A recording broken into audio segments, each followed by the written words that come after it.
അടുത്തതായിട്ട് കുടുംബ ചരിത്രം വിവരിക്കുന്നതിനും നമുക്ക് പരിചയപ്പെടുത്തുന്നതിനും വേണ്ടി നമ്മളുടെ കുടുംബ കമ്മിറ്റിയുടെ സെക്രട്ടറിയും ഇതിൻ്റെ എല്ലാമായ ബീരാൻകുട്ടി മാസ്റ്ററെ ക്ഷണിച്ചുകൊള്ളുന്നു. അസ്സലാമു അലൈക്കും. ബഹുമാനപ്പെട്ട അധ്യക്ഷൻ, വേദിയിലും സദസ്സിലും ഇരിക്കുന്ന പ്രിയപ്പെട്ട കുടുംബാംഗങ്ങളെ, വളരെ വലിയ ഒരു വിഷയം വളരെ ചുരുങ്ങിയ രൂപത്തിൽ ഇവിടെ അവതരിപ്പിക്കാനാണ് ഞാൻ ശ്രമിക്കുന്നത്. സമയക്കുറവ് തന്നെയാണ് കാരണം. എറക്കോടൻ കുടുംബത്തെ പരിചയപ്പെടുത്തുക എന്നുള്ളതാണ് എൻ്റെ ദൗത്യം. അങ്ങനെ പറയുമ്പോൾ എറക്കോടൻ എന്ന് കേൾക്കുമ്പോൾ ഒരുപാട് കുടുംബങ്ങൾ നമ്മുടെ പരിസരത്തുണ്ട്, നമ്മുടെ കൂട്ടത്തിലുണ്ട്. അതൊക്കെ ഈ എറക്കോടന്മാരാണോ എന്നൊരു സംശയം പലരും ചോദിക്കാറുണ്ട്. അത് പലരും നമ്മുടെ ഈ കുടുംബത്തിൽപ്പെട്ട എറക്കോടന്മാരല്ല എന്ന് ഞാൻ പറയുകയാണ്. മറ്റൊരു കാര്യം, എറക്കോടൻ സംഗമം എന്ന് പറയുമ്പോൾ ഇത് എറക്കോടൻ കുടുംബത്തിലെ ഒരു വിഭാഗം മാത്രമാണ്. എറക്കോടൻ സംഗമം എന്ന് പറയുമ്പോൾ വളരെ വലിയൊരു കുടുംബമാണ്. ഒരു വിഭാഗം എന്ന് പറയാൻ ഞാൻ കാരണം, എറക്കോടൻ കുടുംബത്തിലെ പ്രധാനപ്പെട്ട 3 വ്യക്തികൾ കൂളിമാട്ടേക്ക് വന്നു അപ്പുറത്ത് നിന്ന്. എറക്കോടൻ പത്തായത്തിങ്ങൽ മോയിൻ കുട്ടിയാജി, തിരുത്തിയിൽ കോമോയിൻ, നെല്ലിപ്പള്ളി ഇസ്മാലുട്ടി. ഇതിൽ പത്തായത്തിങ്ങൽ മോയിൻ കുട്ടി ഹാജിയുടെ പരമ്പര മാത്രമാണ് ഇപ്പോൾ നമ്മൾ സംഘടിപ്പിക്കപ്പെട്ടിട്ടുള്ളത്. അതിൽ തന്നെ മോയിൻകുട്ടി ഹാജിയുടെ സഹോദരിമാർ ഇതിൽ പങ്കെടുക്കുന്നില്ല, അല്ലെങ്കിൽ അവരുടെ പ്രതിനിധികളാണ്, പൂർണ്ണമായിട്ടും അവർ പങ്കെടുക്കുന്നില്ല. മാത്രമല്ല, മോയിൻകുട്ടി ഹാജിയുടെ രണ്ടാമത്തെ മകനായ ഉണ്ണിക്കുട്ടി ഹാജിയുടെ 2 പെൺമക്കൾ, 3 പെൺമക്കളാണുള്ളത്. 2 പെൺമക്കൾ പൂർണ്ണമായിട്ടും ഇതിൽ പങ്കെടുക്കുന്നില്ല എന്നല്ല, അവർ പൂർണ്ണമായിട്ടും ഇതിലില്ല, അവരുടെയും പ്രതിനിധികളാണ്. അതുകൊണ്ടാണ് ഞാൻ പറയുന്നത് ഇത് പൂർണ്ണമല്ല, എറക്കോടൻ കുടുംബത്തിലെ സംഗമം പൂർണ്ണമല്ല എന്ന് ഞാൻ പറയാൻ കാരണം. ഇനി നമുക്ക് എറക്കോടൻ കുടുംബത്തെക്കുറിച്ച് പറയാം. എറക്കോടൻ കുടുംബം എന്ന് പറയുമ്പോൾ നിങ്ങളൊരു 100-150 വർഷം പിറകോട്ട് പോകണം. 150 വർഷം മുമ്പ് നമ്മുടെ നാടിനെക്കുറിച്ച് നിങ്ങളൊന്ന് ആലോചിച്ച് നോക്കൂ. ഇവിടെ കുടുംബങ്ങളില്ല, ഇവിടെ കൃഷിയില്ല, ഇവിടെ ഫലപുഷ്ടിയുള്ള മണ്ണുണ്ടെന്നേ ഉള്ളൂ, മറ്റ് വിഭവങ്ങളൊന്നുമില്ല. ഇങ്ങനെയുള്ള ഈ നാട്ടിലേക്ക് ഏകദേശം 150 വർഷങ്ങൾക്ക് മുമ്പ് നമ്മുടെ തൊട്ടപ്പുറത്തുള്ള മപ്പുറത്ത് നിന്ന്, മപ്പുറം, ചെറുപോലത്ത്, കണ്ണഞ്ചേരി, കക്കുണ്ടിരി തുടങ്ങിയ സ്ഥലങ്ങളിലൊക്കെ താമസിച്ചിരുന്ന എറക്കോടൻ കുടുംബത്തിൽപ്പെട്ട 3 വ്യക്തികൾ, ആ 3 വ്യക്തികൾ പുഴയ്ക്കിക്കര വരികയാണ്. അവർ, ഒരാൾ പത്തായത്തിങ്ങൽ മോയിൻകുട്ടി ഹാജി, രണ്ടാമത്തെ ആൾ തിരുത്തിയിൽ കോമോയിൻ, മൂന്നാമത്തെ ആൾ നെല്ലിപ്പള്ളി ഇസ്മാലുട്ടി. ഈ 3 പറമ്പ് നിങ്ങൾ ശ്രദ്ധിച്ചു നോക്കൂ. ഈ 3 പറമ്പ് പുഴയോട് ചേർന്നുള്ളത്, ഫലപുഷ്ടിയുള്ള മണ്ണ്. അപ്പോൾ അതുകൊണ്ട് തന്നെ മനസ്സിലാക്കാം അവരുടെ പ്രധാനപ്പെട്ട തൊഴിൽ കൃഷിയായിരുന്നു എന്ന്. അതിൽ 2 പേർ ഇവിടെ കുടുംബം സ്ഥാപിച്ചു, മോയിൻകുട്ടി ഹാജിയും കോമോയിനും. നെല്ലിപ്പള്ളി ഇസ്മാലുട്ടി ഇവിടെ കുടുംബം വ്യാപിക്കുന്നതിന് മുമ്പ് തന്നെ അദ്ദേഹം ഇവിടെ നിന്ന് സ്ഥലം മറ്റൊരാൾക്ക് വിറ്റ് അദ്ദേഹം എളമരത്തേക്ക് തന്നെ തിരിച്ചുപോയി. എളമരത്ത് അദ്ദേഹത്തിൻ്റെ കുടുംബം ഇപ്പോൾ അവിടെ വ്യാപിച്ച് കിടക്കുകയാണ്. എറക്കോടൻ ഇസ്മാലുട്ടിയുടെ കുടുംബം അവിടെയുണ്ട്. എവിടെ? നമ്മുടെ ഈ ഭാഗത്തുള്ളത് മോയിൻകുട്ടി ഹാജിയുടെയും കോമോയിൻ്റെയും കുടുംബങ്ങളാണ്. ഇനി നമുക്ക് നമ്മുടെ കേന്ദ്ര ബിന്ദു എന്ന് പറയുന്നത് എറക്കോടൻ പത്തായത്തിങ്ങൽ മോയിൻകുട്ടി ഹാജിയാണ്. മോയിൻകുട്ടി ഹാജിയെക്കുറിച്ച് നോക്കൂ നിങ്ങൾ. മോയിൻകുട്ടി ഹാജി വരുന്നത് ചെറുപുലത്ത് മൊയ്തീൻ കട്ടയാട്ട് പാത്തു, കട്ടയാടന്മാരുള്ള കുടുംബം അവിടെ നിന്നാണ് തുടങ്ങുന്നത്.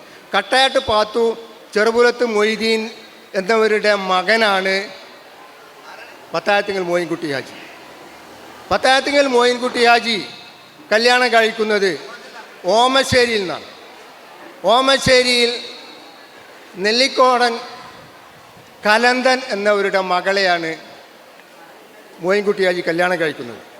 ഇപ്പോൾ നമ്മുടെ ശ്രദ്ധ പത്തായത്തിങ്ങലേക്കാണ് വരേണ്ടത്. പത്തായത്തിങ്ങൽ ഇപ്പം മോയിൻകുട്ടി ഹാജിയുണ്ട്, അദ്ദേഹത്തിൻ്റെ മകളായ അദ്ദേഹത്തിൻ്റെ ഭാര്യയും താമസിക്കുകയാണ്. അവിടെ മോയിൻകുട്ടി ഹാജിക്കും ഭാര്യയ്ക്കും 4, 3, 7 കുട്ടികൾ. നേരത്തെ നമ്മൾ വീഡിയോയിൽ കണ്ട പോലെ തന്നെ 7 കുട്ടികൾ. അതിൽ 4 ആൺകുട്ടികളും 3 പെൺകുട്ടികളും. മോയിൻകുട്ടി ഹാജിയുടെ മൂത്ത മകൻ സ്വാഭാവികമായിട്ടും എല്ലാവരും ചെയ്യുന്ന പോലെ തന്നെ അദ്ദേഹം ഒരു വീടുണ്ടാക്കി താമസം മാറ്റി. അത് അറളയിലാണ് വീടുണ്ടാക്കിയത്. മൂത്ത മകൻ അറളയിൽ താമസിച്ചു. രണ്ടാമത്തെ മകൻ ഉണ്ണിക്കുട്ടി ഹാജി അറളയിൽ താമസിച്ച മൊയ്തീൻ കല്യാണം കഴിച്ചിരുന്നത് അരയങ്കോട് നിന്നാണ്. അരയങ്കോട് അദ്ദേഹത്തിൻ്റെ ഭാര്യയുടെ പേര് ചേക്കുമ്മ എന്നാണ്. അങ്ങനെയാണ് നമ്മുടെ കുടുംബത്തിൽ ചേക്കുമ്മ എന്ന പേര് വരുന്നത്. ചേക്കുമ്മയുടെ ഉമ്മയുടെയും ബാപ്പയുടെയും പേര് അരയങ്കോടായിരുന്നു അവർ. ഇസ്മാലുട്ടി, അതേമാതിരി പിന്നെ ഉമ്മാച്ചക്കുട്ടി, അങ്ങനെയൊക്കെയാണ് ഈ പേരുകൾ കുടുംബത്തിലേക്ക് വരുന്നത്. അങ്ങനെ അറളേൽ കുടുംബത്തിൽ താമസമാക്കി മൊയ്തീൻ. ആ മൊയ്തീൻ്റെ മക്കളെ നേരത്തെ ഇവിടെ പറഞ്ഞു. ഇസ്മാലുട്ടി, അതേമാതിരി കളത്തിൽ ചെരുമോയിൻ, കൂട്ടക്കടവത്ത് അഹമ്മദ് കുട്ടി, അറളയിൽ ആലിയാജി, ഒരു പെങ്ങളുണ്ടായിരുന്നു അവർക്ക്. ഉമ്മയ്യ എന്ന പേരിൽ അറിയപ്പെടുന്ന ഒരു പെങ്ങളുണ്ടായിരുന്നു. ആ പെങ്ങളെ കല്യാണം കഴിച്ചത് വലിയ മുക്കത്ത് വീരാൻകുട്ടി ഹാജി. പക്ഷെ അവർക്ക് കുട്ടികളുണ്ടായിരുന്നില്ല. ആ പരമ്പര അവിടെ അവസാനിച്ചു.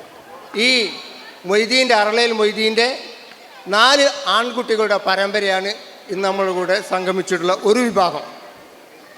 ഇനി രണ്ടാമത്തേത് മൊയ്ൻകുട്ടി ഹാജിയുടെ രണ്ടാമത്തെ മകൻ ഉണ്ണിക്കുട്ടിയാലി. ഉണ്ണിക്കുട്ടിയാലി വീടുണ്ടാക്കിയത് എറക്കോട്ടാണ്. എറക്കോട്ട് എന്ന് പറഞ്ഞാൽ ഇപ്പോൾ ആലിമ താമസിക്കുന്ന അവിടെ ഒരു പഴയ വീടുണ്ടായിരുന്നു. അവിടെയായിരുന്നു ഉണ്ണിക്കുട്ടിയാലി വീടുണ്ടാക്കിയിരുന്നത്. ഉണ്ണിക്കുട്ടിയാലി കല്യാണം കഴിച്ചത് പറപ്പൂർ പാമ്പോടൻ കുട്ടിരായൻ എന്നവരുടെ മകൾ പാത്തുട്ടിയാണ്. അങ്ങനെയാണ് കുട്ടിരായൻ എന്ന പേര് നമ്മുടെ കുടുംബത്തിലേക്ക് വരുന്നത്. ഈ എറക്കോട്ട് താമസിച്ചിരുന്ന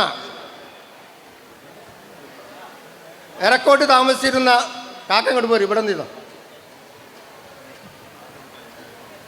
ഉണ്ണിക്കുട്ടിയാലി പാത്തൂട്ടി ദമ്പതികൾക്ക് 6 കുട്ടികളാണ് ഉണ്ടായിരുന്നത്. അതിലേറ്റവും മൂത്തയാൾ തായ്ക്കോട്ട് ചെരുമോയിൻ, രണ്ടാമത്തെ ആൾ എറക്കോട്ട് കുട്ടിരായൻ, മൂന്നാമത്തെ ആൾ എറക്കോട്ട് മുഹമ്മദ്, എൻ്റെ പിതാവ്. 3 പെൺകുട്ടികളിലും മൂത്ത ആൾ അമ്പലപ്പറ്റ് പാത്തുമ്മ, രണ്ടാമത്തെ ആൾ ആക്കോട്ട് ആമിന, മൂന്നാമത്തെ പാലത്തിങ്ങൽ ആയിഷക്കുട്ടി. അങ്ങനെ രണ്ട് മക്കളുടെ പേരിപ്പോൾ ഞാൻ പറഞ്ഞു. മൂന്നാമത്തെ മകൻ മൊയ്ൻകുട്ടി ഹാജിയുടെ മൂന്നാമത്തെ മകൻ കലന്തൻ കല്യാണം കഴിച്ചത് അരീക്കോട് നിന്നാണ്. കലന്തൻ വീടുണ്ടാക്കി അങ്ങോട്ടും പോയിട്ടില്ല, പത്തായത്തിങ്ങൽ തന്നെയായിരുന്നു താമസം.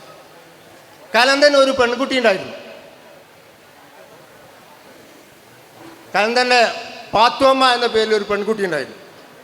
ഈ പാത്തോമ്മയെ കല്യാണം കഴിച്ചിരുന്നത് എറക്കോടൻ കുടുംബത്തിൽ തന്നെ പെട്ട മൊയ്തീൻ്റെ മകൻ കൂട്ടക്കടവത്ത് അഹമ്മദ് കുട്ടിയായിരുന്നു. പക്ഷേ ആ ബന്ധം അധികം നീണ്ടു നിന്നില്ല. ആ ബന്ധം വേർപിരിഞ്ഞു. അതിൽ ഒരു കുട്ടിയുണ്ടായിരുന്നു, ഒരു പെൺകുട്ടി ഉണ്ടായിരുന്നു. ആ പെൺകുട്ടിയെ കൊടുവള്ളി സ്വദേശിയായ ഖാദർ കല്യാണം കഴിച്ചു. ആ കുട്ടിയും മരണപ്പെട്ടു. അതോടുകൂടി ആ പരമ്പര അവിടെ അവസാനിച്ചു.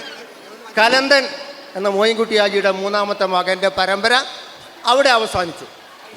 അപ്പോൾ ഒരു പരമ്പര അവസാനിക്കുമ്പോൾ സ്വാഭാവികമായിട്ട് നമുക്ക് സംശയം ഉണ്ടാകും, അവിടെ കുറേ സ്വത്തുണ്ടാവില്ലേ? പ്രത്യേകിച്ച് എറക്കോടൻ കുടുംബമാകുമ്പോൾ കുറേ സ്വത്തും മുതലൊക്കെ ഉള്ള ടീമാണല്ലോ. കലന്തന് സ്വത്തുണ്ടായിരുന്നു, വീടുണ്ടായിരുന്നു. പത്തായത്തിങ്ങൽ തറവാട്, അവിടെയായിരുന്നു താമസിച്ചിരുന്നത്. ഒരുപക്ഷെ നമുക്കൊക്കെ പരിചയമാണ്. പത്തായത്തിങ്ങൽ മാമ, അമ്മായി എന്ന് പറഞ്ഞ 2 സ്ത്രീകളാണ് താമസിച്ചിരുന്നു. അവർ മരണപ്പെട്ടതിന് ശേഷം ഈ സ്വത്തുക്കൾ എറക്കോടൻ കുടുംബത്തിൽ തന്നെ ബാക്കിയുള്ള ആൾക്കാരുടെ മക്കളായ 6 സഹോദരന്മാർ ആ സ്വത്ത് വീതിട്ടെടുത്തു. അങ്ങനെയാണ് അവിടെ ആ സ്വത്ത് കൈകാര്യം ചെയ്തത്. ഇനി ഏറ്റവും ചെറിയ മകൻ മൊയ്ൻകുട്ടി ഹാജിയുടെ 4ാമത്തെ മകൻ ഉണ്ണിയൻകുട്ടിയെക്കുറിച്ചാണ് പറയുന്നത്. ഉണ്ണിയൻകുട്ടി കല്യാണം കഴിച്ചത് കൊളായിൽ നിന്നാണ്. കൊടിയത്തൂർ കൊളായിൽ കുഞ്ഞിമൊയ്തീൻ കുഞ്ഞാത്തു ദമ്പതികളുടെ മകളെയാണ്. അങ്ങനെയാണ് കുഞ്ഞിമൊയ്തീൻ നമ്മുടെ കുടുംബത്തിൽ വരുന്നത്, കുഞ്ഞാത്തു നമ്മുടെ കുടുംബത്തിൽ വരുന്നത്. കുഞ്ഞാത്തുട്ടി എന്ന പേരുള്ള ഒരാൾ നമ്മുടെ കുടുംബത്തിലുണ്ട്. ഒരു പക്ഷേ പലർക്കും അത് അറിഞ്ഞൂടാ. നമ്മുടെ മരണപ്പെട്ടു പോയ എൻ ടി ചാച്ചിയുടെ പേര് കുഞ്ഞാത്തു എന്നാണ്. അപ്പോൾ പത്തായത്തിങ്ങൽ താമസിച്ചിരുന്ന ഉണ്ണിയൻകുട്ടിക്ക് അദ്ദേഹം ചെറുപ്പത്തിൽ തന്നെ അന്ന് ഉണ്ടായിരുന്ന വസൂരി രോഗം ബാധിച്ച് ഉണ്ണിയൻകുട്ടി മരണപ്പെട്ടു. അദ്ദേഹം വേറെ അങ്ങോട്ടും പോയിട്ടില്ല, പത്തായത്തിങ്ങൽ തന്നെയാണ്. അദ്ദേഹം മരണപ്പെടുന്ന സമയത്ത് 2.5 വയസ്സുള്ള ഒരു പെൺകുട്ടി, അദ്ദേഹത്തിൻ്റെ ഭാര്യ ഗർഭിണി. ഈ അവസ്ഥയിലാണ് ഉണ്ണിയൻകുട്ടി മരണപ്പെടുന്നത്. അപ്പോൾ ഗർഭിണിയായ മകളെയും കൊണ്ട് അവരുടെ പിതാവ് അവർ കൊടിയത്തൂരിലേക്ക് പോയി, കൊളായിലേക്ക് പോയി. 2.5 വയസ്സുള്ള മകൾ പത്തായത്തിങ്ങലും അന്ന് അറളയിൽ വീടുണ്ടായിരുന്നു. പത്തായത്തിങ്കലും അറളയിലുമായിട്ട് താമസിച്ചു. ആ 2.5 വയസ്സുള്ള മകളാണ് ഉമ്മയ്യ. തായിക്കോട്ടെ ചെരുമോയൻ, തായിക്കോട്ടെ മൂത്താപ്പ കല്യാണം കഴിച്ചു. ഇപ്പോൾ നമ്മൾ തായിക്കോട്ടെ മൂത്തമ്മ കലന്തൻ്റെയും ഉണ്ണീൻ്റെയൊക്കെ മാതാവ് ആ 2.5 വയസ്സുള്ള മകളാണ്. എന്ന് പറഞ്ഞാൽ ഏട്ടൻ്റെയും അനിയൻ്റെയും മക്കൾ തമ്മിൽ കല്യാണം കഴിച്ചു. നേരത്തെ പറഞ്ഞതുപോലെ കൂട്ടക്കടവത്ത് അഹമ്മദ് കുട്ടിയും പാത്തോമ്മയും കല്യാണം കഴിച്ചതുപോലെ തന്നെ. ഇതോടുകൂടി പിന്നെ നമുക്കൊരു സംശയം വരും, ഈ വീട് പത്തായത്തിങ്കൽ വീടിൽ എങ്ങനെയാണ് ഇവർ എത്തിയത് എന്നുള്ളത്. ആ നേരത്തെ പറഞ്ഞ കലന്തൻ്റെ സ്വത്ത് ഓരി വെച്ചപ്പോൾ അങ്ങനെ വന്നതാണ് ഇപ്പോൾ അവിടെ താമസിക്കുന്ന മോയിൻ്റെ മക്കൾ. സ്വാഭാവികമായിട്ടും ഏറ്റവും ചെറിയ കുട്ടികൾക്കാണ് ഈ വീട് വരേണ്ടത് എന്നൊരു യുക്തി നമുക്ക് തോന്നും. ഈ കാലത്തിൻ്റെ കാവ്യനീതി എന്ന് പറഞ്ഞതുപോലെ ഇപ്പോൾ അവരുടെ കയ്യിൽ തന്നെയാണ് ആ വീട് എത്തിപ്പെട്ടിട്ടുള്ളത്. എറക്കോടൻ കുടുംബത്തെക്കുറിച്ചുള്ള ഒരു നേരിയ വിവരണം ഞാനിവിടെ പറഞ്ഞു. ഇനി അതിൽ 3 പെൺകുട്ടികളുണ്ട്. മൊയിൻകുട്ടി ഹാജിക്ക് 3 പെൺകുട്ടികൾ, ഉണ്ണിയാത്തു, പാത്തുമ്മ, ഉണ്ണിയാത്തുമ്മ. അതിൽ ഉണ്ണിയാത്തുവിനെ കല്യാണം കഴിച്ചത് ആക്കോട്ടേക്കാണ്. നമ്മളെ കുടുംബമായിട്ട് ബന്ധമുണ്ട്. ആക്കോട്ടമ്മായി, കോട്ടമ്മായിനെ കഴിച്ചത് ആ കുടുംബത്തിൽപ്പെട്ട ആളാണ്. 2ാമത്തെ മകളെ പാത്തുമ്മയെ കല്യാണം കഴിച്ചത് നീറാട്ടേക്കാണ്. നീറാട് ഭാഗത്ത് വളരെ വ്യാപിച്ചു കിടക്കുന്ന ഒരു കുടുംബമാണ്. അവരുടെ ഉമ്മ മോയിൻകുട്ടി ഹാജിയുടെ മകളാണ്. അവർ നമ്മുടെ കുടുംബ സംഗമത്തിൽ പങ്കെടുക്കേണ്ടവരാണ്. അവരുടെ പ്രതിനിധികളെ നമ്മൾ ക്ഷണിച്ചിട്ടുണ്ട്. ആക്കോട്ടുനിന്നും ക്ഷണിച്ചിട്ടുണ്ട്. ഈ പറഞ്ഞ കുടുംബത്തിൽ നിന്നൊക്കെ പ്രതിനിധികളെ ക്ഷണിച്ചിട്ടുണ്ട്. 3ാമത്തെ മകളായ ഉണ്ണിയാത്തുമ്മയെ ചെറുവാടി ഭാഗത്തേക്ക് കല്യാണം കഴിച്ചിരുന്നു. പക്ഷെ അതിൻ്റെ കുടുംബം വ്യാപിച്ചതായിട്ട് എവിടെയും കാണുന്നില്ല. മോയിൻകുട്ടി ഹാജിയുടെ 4, 3, 7 മക്കളെക്കുറിച്ചുള്ള വളരെ ചുരുങ്ങിയ ഒരു വിവരണം ഞാനിവിടെ നൽകി. ഇനി നമ്മൾ മനസ്സിലാക്കേണ്ട എറക്കോടൻ കുടുംബം എന്ന് പറഞ്ഞാൽ അന്നും ഇന്നും സമൂഹത്തിൽ വളരെ സജീവമായി ഇടപെട്ട വ്യക്തികളായിരുന്നു. മപ്പുറത്ത് അവർ താമസിച്ചിരുന്ന കാലത്ത് അവർക്ക് ചെറിയ ഒരു വിഷമം സംഭവിച്ചു. എറക്കോടൻ കുടുംബത്തിലെ ഏറ്റവും മുതിർന്ന വ്യക്തിക്ക് കുട്ടികളുണ്ടായിരുന്നില്ല. എത്ര ശ്രമിച്ചിട്ടും അതിലെ മൂപ്പൻ, എറക്കോടൻ കുടുംബത്തിലെ മൂപ്പൻ്റെ ഭാര്യ പ്രസവിക്കുന്നില്ല, ഗർഭമാകുന്നുണ്ട്, പക്ഷേ അബോർഷനായി പോവുക. പല ചികിത്സയും ചെയ്തു, ഒന്നും ഫലിക്കുന്നില്ല. അങ്ങനെയാണ് കരോന്തിരുത്തിയിലുള്ള ബുഹാരി തങ്ങൾ എന്ന തങ്ങളെക്കുറിച്ച്, അയാൾ വലിയ ചികിത്സകനാണ്, അദ്ദേഹത്തെക്കുറിച്ച് എറക്കോടൻ കുടുംബം മനസ്സിലാക്കുന്നത്. കരോന്തിരുത്തിയിൽ നിന്ന് ബുഹാരി തങ്ങളെ വരുത്തി ഈ സ്ത്രീയെ, അല്ലെങ്കിൽ എറക്കോടൻ കുടുംബത്തിൽപ്പെട്ട ആ സ്ത്രീയെ ചികിത്സിച്ചു. അവൾ ഗർഭിണിയായി, അവൾ പ്രസവിച്ചു, ഒരു ആൺകുട്ടിയെ പ്രസവിച്ചു. ആ കുട്ടിക്ക് ഇസ്മായിൽ എന്നാണ് പേരിട്ടത്. ഈ ബുഹാരി തങ്ങളുടെ ബാപ്പയുടെ പേരാണ് ഇസ്മായിൽ. അങ്ങനെയാണ് എറക്കോടൻ കുടുംബത്തിൽ ഇസ്മായിൽ എന്ന പേര് വന്നത് എന്നാണ് ചരിത്രം. അങ്ങനെ ഈ തങ്ങൾ ഇവരെ ചികിത്സിച്ചു. തങ്ങൾ തിരിച്ചുപോയില്ല. ആ തങ്ങൾക്ക് വേണ്ട സൗകര്യങ്ങൾ, സ്ഥലവും, പള്ളി ഉണ്ടാക്കാനുള്ള സ്ഥലവും, വീടുണ്ടാക്കാനുള്ള സ്ഥലവും, കൃഷിയുടെ ഒക്കെ ഈ എറക്കോടൻ കുടുംബം തങ്ങന്മാർക്ക് കൊടുത്തു. അങ്ങനെയാണ് തങ്ങന്മാരവിടെ വ്യാപിച്ചത്. എറക്കോടൻ കുടുംബവും തങ്ങന്മാരും തമ്മിലുള്ള ബന്ധം അങ്ങനെയാണ്. ഇനി എറക്കോടൻ കുടുംബവുമായി ബന്ധപ്പെട്ട മറ്റൊരു കുടുംബമാണ് എഴുത്തച്ഛമഠത്തിൽ കുടുംബം. എല്ലാവരും ചോദിക്കും, എന്താണ് എറക്കോടന്മാരും എഴുത്തച്ഛമഠത്തുമാരിലെ കുടുംബമുണ്ട്. മോയിൻകുട്ടി ഹാജിയുടെ ഒരു സഹോദരി ഉണ്ടായിരുന്നു, കുഞ്ഞീർമ. ഈ കുഞ്ഞീർമയെ കല്യാണം കഴിച്ചത് പൊന്നാനി സ്വദേശിയായ ബീരാമൊല്ല എന്ന് പറയുന്നതാണ്. ഈ ബീരാമൊല്ലയുടെ മക്കളാണ് അൽവിയാക്ക, മൊയ്തീനാക്ക.